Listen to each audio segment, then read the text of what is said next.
할렐루야, 반갑습니다. 우리 옆에 있는 분들하고 인사할까요? 잘 오셨습니다. 안녕하세요. 잘 지내셨죠? 예. 오늘은 시편 65편의 말씀을 가지고 제목이 절반 그러나 전부의 감사라는 제목으로 주의 말씀을 함께 나누겠습니다. 오늘은 교회가 절기로 지키는 무슨 날입니까? 맥주 감사절로 예배를 드리는데요. 어느덧 한 해의 절반이 지났어요.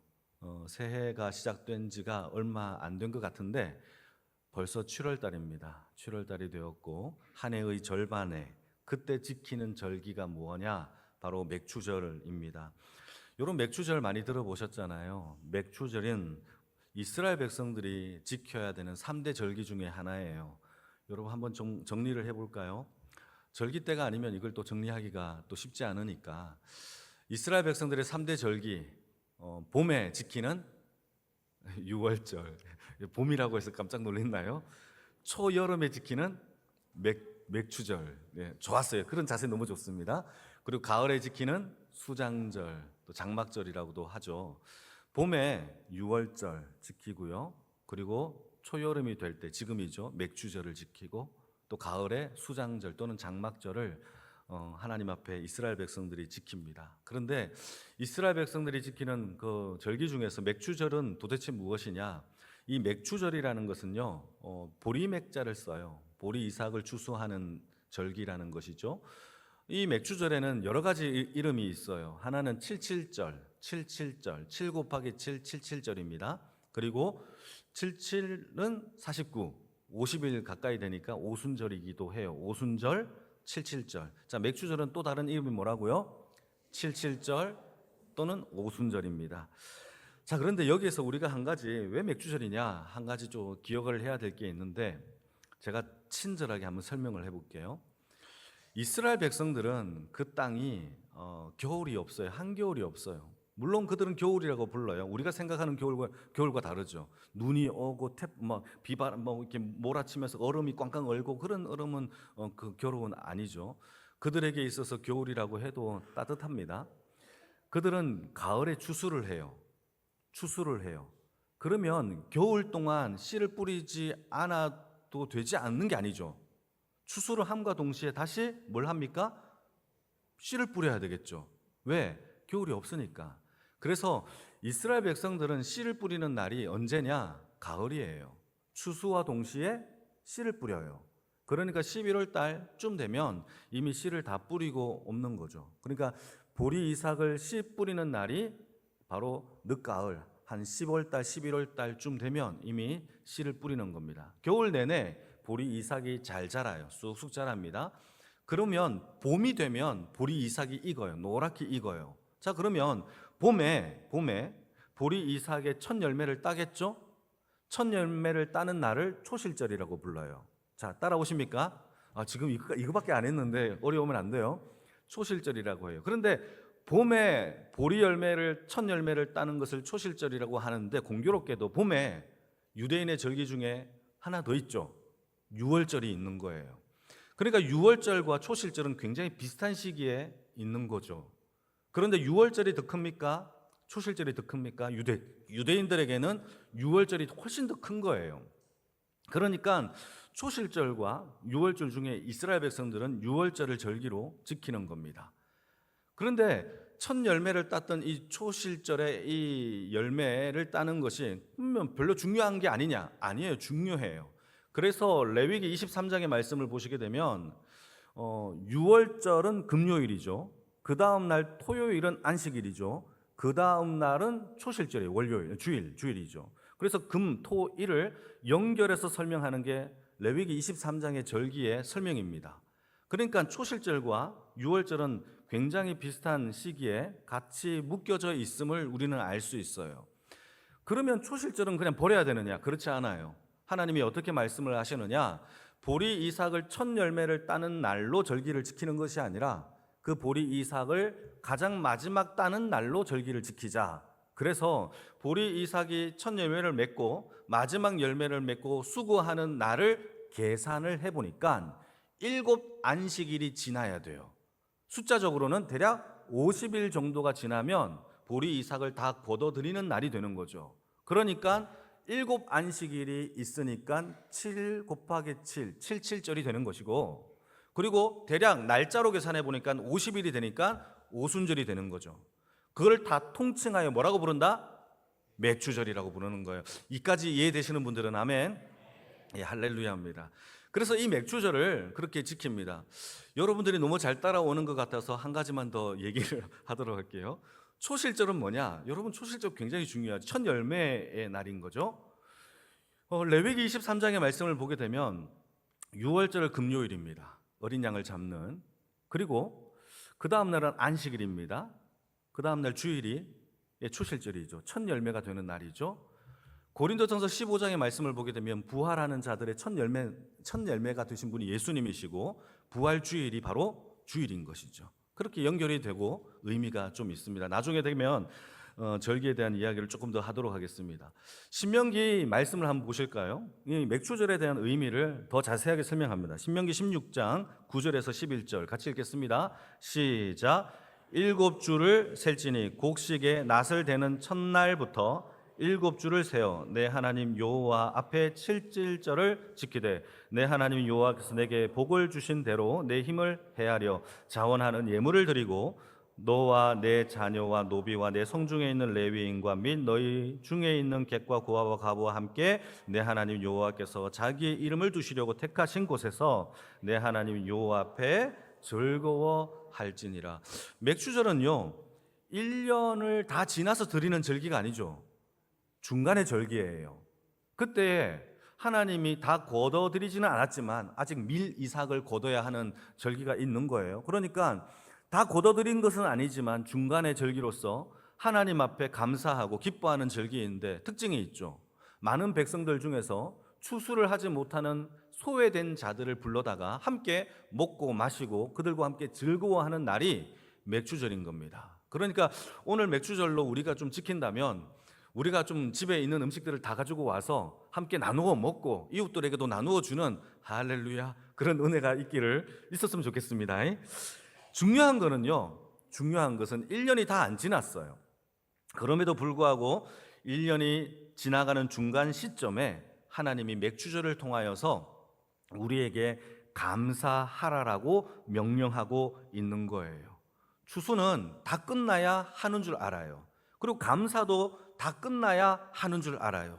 그런데 하나님이 저와 여러분들에게 주시는 이 명령은요 끝나지 않았지만 다 거둬들이지는 않았지만 그 중에서도 거둬들이는 중에서도 아직 하고 있는 중에서도 끝나지 않은 달리는 중에서도 하나님께 감사로 나아가는 절기, 그게 바로 맥주절의 의미인 것입니다. 우리는 흔히 다 끝나야, 다 되어야, 다 잘나야, 다 성공해야, 다 끝나야, 다 나아야 하나님께 감사하지라고 생각하죠. 그러나 하나님은 우리에게 뭐라고 얘기하느냐? 아니라는 거죠. 절반의 시점에서도 나머지 절반을 믿고 감사하는 절기, 그게 바로 맥주절의 의미인 겁니다. 감사는 결과에 반응하는 것이 아니라 하나님께 반응하는 것이 감사인 거죠.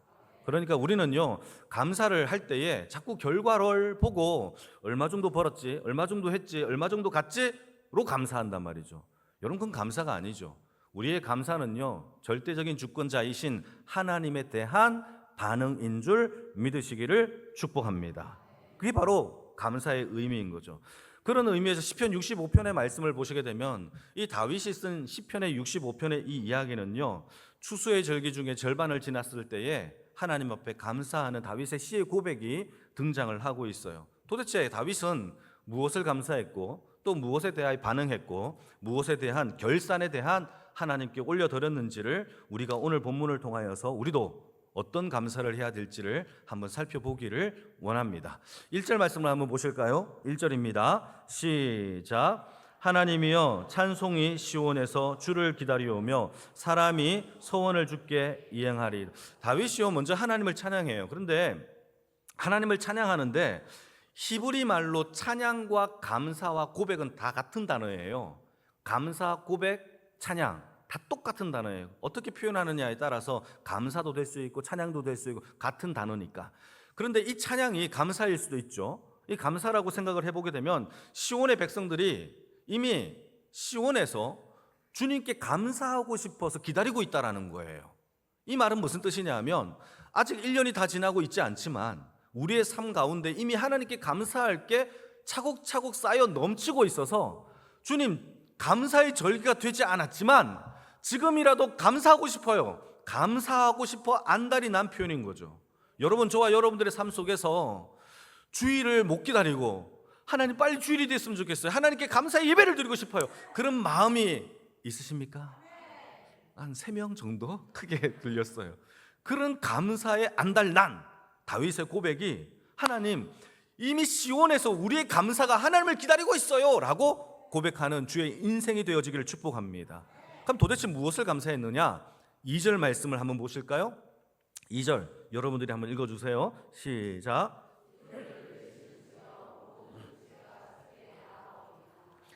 다윗이 감사의 핵심을 이렇게 고백을 합니다.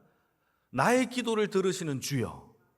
다윗은요, 많은 예수님에 대한, 하나님에 대한 호칭을 할 수 있는 사람이에요. 전능하신 하나님, 전쟁에 능하신 하나님, 능력이 많으신 하나님, 이런 능력을 하나님 앞에 올려드리면서 호칭을 그렇게 붙일 수 있어요.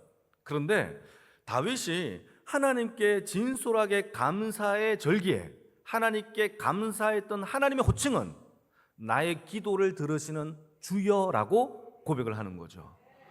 다윗은 생각을 해보니까 가장 감사했던 게 뭐냐? 내 기도를 들으시는 하나님이 너무 감사한 거예요. 동의되시는 분들은 아멘. 저도 아멘이에요. 내 기도를 들으신다라는 게 얼마나, 지금 막 여러분 안 보이시죠? 지금 닭살이 돋았어요. 그만큼 너무 전율인 거죠. 다윗의 인생을, 삶을 알면 이게 이해가 돼요. 다윗은요, 하나님께 기름 부음을 받고 난 이후부터 사울 왕에게 쫓김을 당해요. 그가 막 쫓김을 당하면서 신음 속에서 하나님을 찾아요. 너무 힘들어서 쓰러져 넘어져 가면서 하나님 나 힘들어요 하는 그 신음 속에서 하나님을 찾아요. 그때 그 하나님의 부르짖는 신음 소리를 들으셨다라는 거예요. 밧세바를 범하고 죄를 지어서 하나님 앞에 통곡하며 울 때에도 하나님은 다윗의 회개 기도를 들으셨어요. 만약에 그 회개의 기도를 듣지 않았다면 얼마나 비참합니까? 우리가 지은 죄를 하나님 앞에 회개했는데 하나님의 기도를 안 들어주셔요. 여러분, 이것만큼 비참한 인생은 없을 거예요. 다윗은요, 그 기도도 들어주셨다라는 것을 고백하는 거예요. 자신의 아들 압살롬에게 반역을 당하여 맨발로 궁정을 떠날 때에도 기도해요. 그 기도도 들어주셨다라는 거죠. 아말렉을 통하여서 자신의 처와 자식들이 다 쫓김을 이렇게 붙잡혀서 이렇게 포로로 잡혀가요. 그때도 하나님께 기도하는 것이죠. 모든 기도를 들어주신 그 하나님에 대하여 감사하고 있는 제 1순위, 내 기도를 들어주시는 하나님께 감사. 그게 다윗의 감사였단 말이죠. 여러분, 우리는 어떤 것이 가장 감사합니까? 내 기도를 들어주시는 하나님께 감사하는 저와 여러분들이 되어지기를 주님의 이름으로 축복합니다. 자, 그런데 여기서 끝이 아니에요. 다윗은 내 기도를 들어주시는 하나님 중에서 어떤 기도를 들어주신 하나님을 찾느냐? 그게 3절입니다. 3절 같이 한번 읽어볼까요? 시작. 죄악이 나를 이겼사오니 우리의 허물을 주께서 사하시리로다. 다윗의 가장 큰 감사 중에 감사는 나의 죄와 허물을 용서하시고 사하여 주신 하나님을 감사했어요. 다윗은 생각해 보니까 자기 인생 중에서 가장 큰 감사가 뭐냐? 나 같은 이 큰 죄인을 용서해 주신, 그 허물과 죄를 사하여 주신 하나님만큼 그 큰 감사가 없었다라는 것을 깨달은 것이죠. 여러분, 그것이 제1 감사가 되어지기를 축복합니다. 열왕기를 보게 되면 수많은 왕들이 나와요. 그 왕들이 착하다, 못됐다, 선하다, 악하다의 기준으로 삼는 왕이 누군지 아십니까? 다윗이에요. 그의 선조 다윗과 같지 않았더라, 그의 선조 다윗의 길을 따랐더라, 이게 기준이 돼요. 그러면 열왕기 왕 중에서 가장 최고의 왕은 누구죠? 다윗이에요. 그럼에도 불구하고 성경은 다윗을 죄인으로 고발할 때가 많아요. 그의 충신이었던 우리아를요, 요압을 통하여 죽이게 만듭니다. 살인죄를 저질러요. 뿐만 아니라 그의 아내를요, 간음해요. 간음죄를 저질러요. 다 십계명에 있는 굵직한 죄를 저질러요. 수많은 아내를 두어서 자녀들이 죄를 지을 수 있는 여지를 만들 뿐만 아니라 마지막 노년 때에는 인구조사를 해. 하나님이 주신 모든 영광 다 그렇게 노래해놓고서는 나의 군사력이 얼마 정도 되는지 한번 세려보자. 나의 군사력을 헤아리는 인구조사를 해요. 여러분, 이것이 죄예요. 성경에 보게 되면 다윗을 좋게 미화시키는 것이 아니에요. 그가 죄인이었음을 고발하는 것이죠. 다윗도 죄로 무너졌어요. 죄에 넘어졌어요. 그러나 다윗이 했던 일이 뭐냐? 그럼에도 불구하고 일어나 회개해요. 하나님, 나는 죄인입니다. 가슴을 치며 내 눈물이 이 방바닥에 가득 차서 내 요가 배가 되어 둥둥 떠다닌다라고 얘기할 만큼 하나님께 회개했던 자가 누구냐? 다윗이었단 말이죠. 그때마다 수많은 죄를 저질렀고 또 넘어지고 또 넘어지고 또 넘어졌지만 하나님이 내 기도를 들어주셨고 사하여 주셨다. 이거보다 더 큰 건 감사가 어디 있느냐고 얘기하는 거죠. 이렇게 넘어지고 또 넘어지는 상황을 3절에서 죄악이 나를 이겼다라고 얘기해요. 다윗도 약한 사람이었죠. 넘어지고 또 넘어지고 우리처럼. 그러나 다른 게 있죠. 하나님께 기도하고 또 기도하고 또 기도하고 그때에 우리의 회개를 하나님 앞에 부르짖음을 들어주시는 하나님, 이거보다 더 큰 감사가 없었다라는 것을 다윗이 오늘 통하여 하나님 앞에 올려드리고 있음을 여러분, 저와 여러분들이 순종하며 따라가기를 주님의 이름으로 축복합니다. 우리도 마찬가지죠. 우리도 얼마나 많은 작심 3일, 작심 3일은 굉장히 길어요. 작심 1일 정도밖에 안 되는 우리의 나약한 삶 속에서 우리도 넘어지고 우리도 자빠지고 우리도 또 죄를 짓잖아요. 여러분, 이때 우리가 뭘 해야 되겠습니까? 하나님 앞에 나의 죄악을 용서해 달라고 무릎을 꿇고 하나님께 기도하는 주의 인생의 삶을 살기를 주님의 이름으로 축복합니다. 다윗은 하나님 앞에 이렇게 기도하고 내 죄악이 많아 또 기도하고 또 기도할 때에 한 번도 귀찮아하지 않았어요, 하나님은. 그리고 그 모든 기도를 또 용서로 또 품어주시고 너는 내 아들이다 라고 고백하는 하나님의 은혜를 경험한 거예요. 그것이 감사인 거예요. 여러분, 허물이 아무리 커도 하나님의 은혜가 더 크다라는 사실을 믿는 자들이 하나님께 회개해요. 할렐루야. 우리의 죄악이 너무 크고 또 넘어지고 작심 1일밖에 되지 않아도 그보다 더 큰 하나님의 은혜가, 하나님의 용서가, 십자가의 사랑이 내 앞에 있다라는 것을 믿을 때에 우리는요, 오늘도 예배의 자리로 나올 수 있는 거예요. 여러분, 오늘 그냥 나온 거 아니에요. 하나님께서 우리의 예배를, 나의 예배를 받아주신다라는 믿음이 있는 자들만이 나온 거예요. 여러분, 너무 감사하고 하나님께 감사해야 될 은혜가 있는 것이죠. 내가 죄인이고 하나님 앞에 나아가봤자 내 예배 안 받아준다라는 것을, 여러분, 이거를 알고 있고 그 은혜를 믿지 못하면 우리는 예배 자리에 못 나온단 말이죠. 여러분, 이 예배의 자리에 나오는 것 자체가 하나님께 가장 큰 감사가 되기를 주님의 이름으로 축복합니다. 그 고백이 4절에 나와요. 4절 같이 한번 읽어볼까요? 시작. 주께서 택하시고 가까이 오게 하사 주의 뜰에 살게 하신 사람은 복이 있나이다. 우리가 주의 집 곧 주의 성전의 아름다움으로 만족하리이다. 그래서 용서해 주셔서 주의 집에 나아가고 주의 뜰에 나아가고 하나님 앞에 나아가 그 아름다움을 경험하게 하신 것이 다윗이 감사로 첫 번째 결산한 바로 감사의 내용이었다란 말이죠. 여러분, 우리의 삶도 돌아봅시다. 우리의 죄를 용서하시고 오늘의 예배의 자리를 있게 하신 하나님께 감사하는 인생 되어지기를 주님의 이름으로 축복합니다. 자, 두 번째 감사는 무엇이냐? 다윗은요, 두 번째 하나님의 돌보심을 감사해요. 어떻게 감사하나요? 5절 같이 한번 읽어볼까요? 같이 읽겠습니다. 시작. 우리 구원의 하나님이시여 땅의 모든 끝과 먼 바다에 있는 자가 의지할 주께서 의를 따라 위험하신 일로 우리에게 응답하시리로다. 다윗은요, 뭐라고 얘기하느냐? 땅에 있는 끝, 바다 저 멀리에 있는 사람들 모두 다가 하나님을 의지하고 하나님을 고백해야 된다라고 이야기를 하고 있어요. 왜? 이 세상의 진짜 통치자와 전능자는 누구밖에 없다? 하나님밖에 없다라는 것을 다윗이 고백하고 있는 겁니다. 자, 그러면서 하나님의 절대적인 통치를 뭐라고 설명하느냐? 6절, 7절을 같이 한번 보겠습니다. 시작. 주는 주의 힘으로 산을 세우시고 권능으로 띠를 띠시고 바다의 설렘과 물결의 흔들림과 만민의 소요까지 진정하시나이다. 세 가지를 얘기해요. 왜 하나님이 왜 이 세상의 통치자냐? 세 가지. 첫째, 산을 세우신다라는 거죠. 이 말은 이 세상의 창조주가 누구다? 하나님이다. 이 세상에 산을 창조한다는 말이죠. 두 번째, 바다를 잔잔하게 하는 능력이 있다라는 거죠. 이거는요, 세상을 다스리는 능력이에요. 여러분, 세상 질문 하나 해볼까요? 바다를 다스릴 수 있는 게 뭐가 있죠? 바다를 다스릴 수 있는 거 있어요? 여러분, 바람은요, 선풍기 틀면 돼요.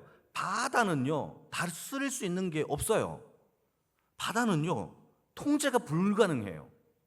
어떤 큰 배도 수천억, 수만억, 돈은 계산 모르겠어요. 하여튼 얼마만큼 든 그런 배도, 최첨단의 기술을 가진 배도요, 바다가 진노하면 어떤 것도 견딜 수가 없어요. 바다를 다스릴 수 있는 분은 오직 한 분. 예수님도요, 세상의 통치자임을, 하늘의 자연 만물의 주권자임을 설명하기 위하여 바다와 바람을 잔잔케 한다라는 복음서의 이야기처럼 여러분, 바다를 다스릴 수 있는 분은 오직, 소욕해 되고 슬렁게 되는 모든 것들을 다스릴 수 있는 분은 오직 하나님 한 분밖에 없음을 믿으시기를 축복합니다. 바다를 길들일 수 있고 바다가 막 파도 칠 때 조용히 해 하면 조용히 하는 그 주권자, 우리 하나님이시죠. 세 번째, 만민의 소요를 진정하게 하는 분이 하나님이라는 거죠. 이 만민들의 소요는요, 전쟁, 분쟁, 갈등, 아픔 이런 것들이 있는 거란 말이에요. 이 세상의 모든 문제들을 이야기하고 있어요. 이것을 진정시키시는 분이 누구다? 하나님이다. 다윗이요, 수천 년 전에 이걸 고백한다니까요. 창조주 하나님, 다스리시는 하나님, 그리고 모든 만물의 문제들을 해결하시는 하나님을 다윗이 이미 고백을 해요. 아무리 이 땅에 큰 전쟁이 일어나도, 분쟁이 일어나도 여러분, 그것을 진정시키시는 분의 주권자는 누구에게 있다? 하나님께 있다라는 것을 믿고 살아가기를 축복합니다.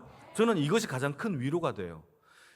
여러분, 세상에서 아무리 난리가 치고 세상에서 아무리 큰 문제가 일어나도 예수를 믿는 자들은 그 다음 날 편안하게 잠을 잘 수 있어야 돼요. 그게 평안인 거예요. 샬롬은요, 두려워 떨어서 잠을 못 자는 게 아니라, 사랑하시는 자에게 잠을 준다라는 것은요, 고투 슬립, 그냥 잠자는 게 아니라 내 마음에 평강이 사로잡혀 있는 자의 삶을 얘기하는 거죠. 이 세상이 아무리 난리가 쳐도 우리는 그날 그 백고물 위에서 잠을 잘 수 있는 하나님의 사랑과 평강이 있는 자의 삶, 그게 바로 예수를 믿는 자의 삶이 아닙니까? 이 세상을 두려워하지 않는 것, 그거는 절대적인 하나님의 주권을 믿는 자들의 삶의 행동, 삶의 믿음의 결과인 거예요. 여러분, 세상 사람들은요, 이 세상의 난리와 소동을요, 두려워해요. 전쟁이 일어나고 아픔이 일어나고 뭐 여러 가지 문제들이 일어나면 두려워합니다. 8절이죠. 8절을 보세요. 8절을 보시게 되면 세상의 징조를 두려워한대요. 그러나 하나님을 믿는 사람들은요, 잘 들어보세요. 이 세상의 아픔과 문제와 난리가 일어나는 것조차도 아침에 해가 뜨고 밤에 해가 지는 것처럼 별것 아님으로 기뻐하는 거예요. 그게 8절의 내용인 거예요. 여러분, 저와 여러분들은요, 이 세상에 하나님의 절대 주권임심을 믿으십니까? 그렇다면 이 땅의 난리통에도 여러분, 별것 아니야, 아침에 해가 뜨고 저녁에 해가 지는 일상의 삶일 뿐이야. 왜? 하나님의 절대 주권을 믿는 자의 삶의 모습이기 때문이죠. 오늘 두 발로 일어서신 하나님이 잠잠해라 라고 하면 어떤 그 무엇도 입을 닫는 것이 하나님의 통치인 것입니다. 여러분, 이스라엘 백성들이 40년 동안 광야 생활을 해요. 40년 동안 광야 생활이 캠핑 생활입니까? 아니에요. 이스라엘 백성들이 하나님 앞에 죄를 지어서 범죄한 진노의 시간이 40년이에요. 자, 그러면 진노의 시간에 이스라엘 백성들을 돌보면 돼요, 안 돼요? 보통 안 돌본단 말이죠. 하나님은요, 40년 기간 동안 이스라엘 백성들을 한 번도, 하루도, 한 시간도 빠짐없이 돌봐요. 구름기둥, 불기둥, 만나, 심지어 신발이 떨어지지도 않았고 옷은 헤어지지도 않았대요. 40년 동안 옷이 빵꾸 하나 났대요. 신발이 딸지도 않았대요. 여러분 1, 2년 신으면 웬만한 신발 지금 최첨단의 고무 기술이 개발이 되어도요 다 따라요. 그런데도 40년 동안 딸지 않았다라는 것은 놀라지 않지만 대단한 믿음이에요. 놀라셔야 되는 것이죠. 그 돌보심이 진노 중에도 있었다라는 것이죠. 여러분 우리의 삶도 돌아봅시다. 우리가 죄 중에 있어도요 하나님은 우리를 돌보신대요. 하나님 앞에 회개하시기를 주님의 이름으로 축복합니다. 우리가 빗길 중에서도요 우리를 빗길에서 넘어지지 않도록 돌보시는 하나님이 저와 여러분들을 오늘도 자비하심으로 돌보시는 그 하나님께 감사하는 주의 하루가 되어지기를 주님의 이름으로 축복합니다. 아직 그 길이 끝나지 않았지만 가는 도중에 감사하는 것, 그게 맥주절인 거예요. 마지막으로 다윗이 무엇을 고백하느냐? 11절입니다. 같이 한번 읽어볼까요? 11절 시작. 주의 은택으로 한 해를 관씌우시니 주의 길에는 기름방울이 떨어지며. 다윗의 마지막 감사는요 독특합니다. 한 해 전체가 다 하나님의 은혜의 은택이었음을 감사해요. 자 보십시오. 여러분 이게 이해가 돼야 돼요. 아직 한 해가 다 지나지 않았어요. 그런데 한 해가 다 하나님의 은택이었다, 하나님의 은혜였다라는 것을 믿고 감사하는 거예요. 절반, 그러나 감사도 절반이 아니라 감사는 전부로 드리는 감사, 이게 바로 진짜 감사인 것이죠. 여러분 우리의 삶의 절반을 살았습니까? 여러분 감사하셔야죠. 나머지 절반도 전부의 감사로 살아가는 인생이 되어지기를 축복합니다. 한 해가 다 지나지 않았어요. 그러나 여러분 한 해를 다 하나님의 은택으로 삼아주신 것을 믿고 앞으로 나의 삶에 하나님의 돌보심을 믿고 나의 죄를 용서하실 것을 믿고 오늘도 감사하는 하나님의 백성의 삶을 사는 것, 그게 바로 진정한 감사의 삶이라는 사실을 다윗을 통하여 우리가 배울 수 있다는 것이죠. 여러분 우리의 삶을 돌아봅시다. 하나님의 영광이 부어지지 않은 날이 있어요? 없어요? 없어요. 하루하루도 한 날도 한 시간도 하나님이 우리를 사랑하지 않았던 날은 없어요. 이거를 무엇으로 비교할까 생각을 해봤는데 심장 같아요. 하나님의 사랑은 뭐라고요? 심장. 심장은요 우리 잘 때 심장이 안 뛰죠. 물어보는 거예요. 제가 몰라서요. 심장은 우리가 잘 때도 심장도 자야 되니까는 그때는 안 뛰죠. 아니 뜁니다. 안 뛰면 죽어요. 심장은요 우리가 뭘 하든 살아있는 날 동안 뛰어요. 자도 먹어도 여행을 가도 놀러 가도 일을 열심히 해도 달리기를 해도 심장은 늘 뜁니다. 여러분 심장 같죠? 하나님의 은혜는요 단 한 번도 우리에게 소홀히 하거나 우리를 멀리하거나 하지 않은 그런 적이 한 번도 없어요. 날마다 하나님의 사랑으로 우리를 돌보고 계심을 믿으시기를 주님의 이름으로 축복합니다. 그렇게 돌보심의 영광의 관을 다윗은요 이렇게 농사의 일로 설명해요. 9절입니다. 같이 한번 읽어보실까요? 시작. 땅을 돌보사 물을 대어 심히 윤택하게 하시며 하나님의 강에 물이 가득하게 하시고 이같이 땅을 예비하게 하신 후에 그들에게 곡식을 주시나이다. 아멘. 여러분 땅을 돌보고 강에 물을 넘치게 하고 사람들에게 밥상에 밥 한 그릇 딱 올라오게 하는 것, 그게 전부 다 하나님의 은택의 결과인 거죠. 좀 더 깊이 들어가 봅시다. 여러분 밥 한 그릇이 우리의 상 위에 올려지기까지가 얼마나 많은 은혜와 돌봄과 농부들의 땀과 힘듦이 있어야 되는 줄 아십니까? 저는 잘 몰라요. 농사를 안 지어봐서. 그런데요 농부들의 땀과 수고가 얼마나 많은지를 많은 사람들이, 농부들이 얘기를 하죠. 생각해 보니까 말씀을 준비하면서 제가 보니까 그런 것 같아요. 여러분 농사를 지을 때 이렇게 비가 너무 많이 와도 안 돼요. 맞죠? 또 비가 너무 적게 와도 안 되죠. 그리고 햇빛이 너무너무 강해도 안 돼요. 또 햇빛이 너무너무 없어도 안 돼요. 맞죠? 그리고 땅이 너무 딱딱해도 안 돼요. 땅이 너무 또 질어도 안 되죠. 야, 너무 골치 아파요. 농사는 힘든 거예요. 그 모든 것을 다 돌보고 또 돌을 빼고 가꾸고 해서 한 그릇에, 이 밥에 한 그릇이 우리 밥상에 올라와요. 수고와 땀과 노력과 헌신과 돌봄이. 또 여러분 수확을 했어요. 풍년이 일어났어요. 그걸 그냥 가만히 농부가 바라보고 있으면 저절로 열매가 그 곡식이 막 저절로 따서 자기한테 옵니까? 아니에요. 그 모든 것들을 하나씩 하나씩 농부가 다 따야 돼요. 얼마나 많은 수고가 있죠. 그래서 밥 한 그릇이 밥상에 올라와요. 할렐루야. 그래서 기도하는 거죠. 이 밥 한 그릇에는요, 하나님의 해의 돌보심, 땅의 돌보심, 물의 돌보심, 이 모든 것을 윤택하게 하심, 농부를 통하여 하나님의 수고하심도 다 결집되어 있는 하나의 하나님의 선물이 밥 한 그릇이에요. 여러분 감사합시다. 얼마나 감사한 일이에요. 여러분 다윗은 그것을 얘기하고 있는 겁니다. 밥 한 그릇을 놓고 하나님께 감사하는 것, 그걸 아는 자들만이 하나님께 영광과 존귀와 하나님께 은혜를 올려드릴 수 있다라는 사실이죠. 13절을 같이 한번 보실까요? 같이 읽겠습니다. 시작. 초장은 양떼로 옷을 입었고 골짜기는 곡식으로 덮었음에 그들이 다 즐거이 외치고 또 노래하나이다. 정말 재미있는 표현입니다. 초장은 양떼로 옷을 입었대요. 골짜기는 곡식으로 덮었대요. 그래서 그들이 뭐 한다고요? 즐거워하고 또 찬양을 한대요. 질문입니다. 이때 그들이 다 즐거이 하고 외치고 노래 부르는 그들은 누구일까요? 그들은 누구일까요? 국어 실력이 좀 뛰어나야 됩니다. 자, 13절 다시 한번 읽겠습니다. 13절. 예, 자막 좀 주십시오. 13절. 예, 같이 읽겠습니다. 시작. 초장은 양떼로 옷을 입었고 골짜기는 곡식으로 덮었음에 그들이 다 즐거이 외치고 또 노래하나이다. 여러분, 초장이요, 자기에게 양떼로 옷을 입혔던 것을 보는 거예요.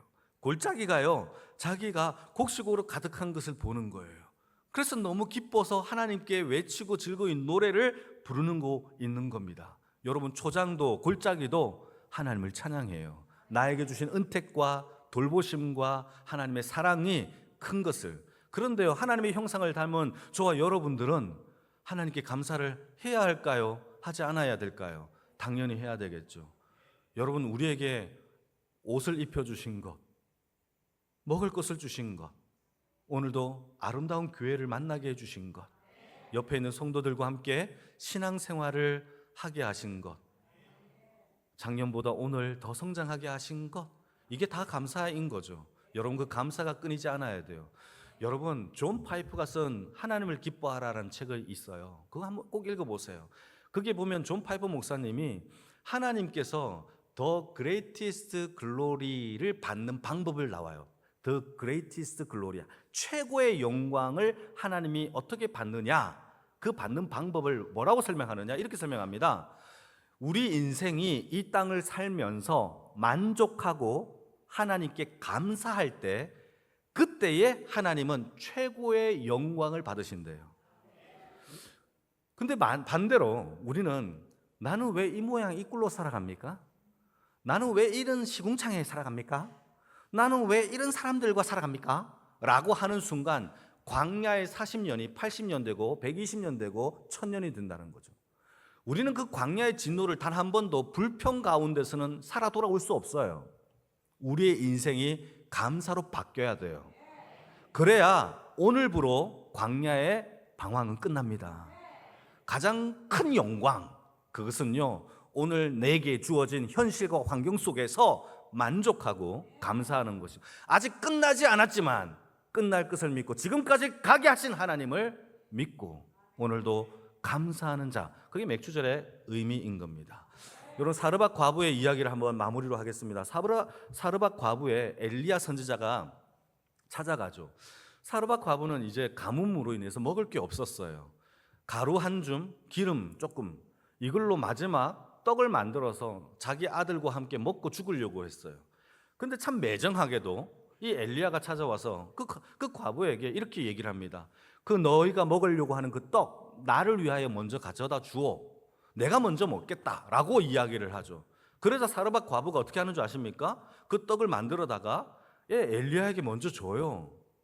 성경은 그 이유를 자세히 나와 있지 않아요. 근데 제가 생각을 해보면 사르밧 과부는 이게 먹고 죽거나 안 먹고 죽거나 매 죽는 건 한 가지니까 그냥 죽고 죽자 이렇게 했는지는 모르겠지만 엘리야에게 떡을 가져다 줍니다. 그랬더니 그의 남은 모든 가뭄의 시간 동안 하나님이 사르밧 과부의 기름과 가루를 한 번도 떨어지지 않게 충족하게 풍족하게 먹이신 것이 성경의 이야기예요.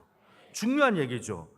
마지막 것을 드렸더니 남은 내 인생을 충족하게 하는 하나님의 보답, 이것을 믿고 드리는 감사가 맥주절입니다. 여러분, 우리는 아직 다 끝나지 않았어요. 여러분, 다 마무리된 것도 아니에요. 아직 풍성하지도 않아요. 다 끝난 것도 아니죠.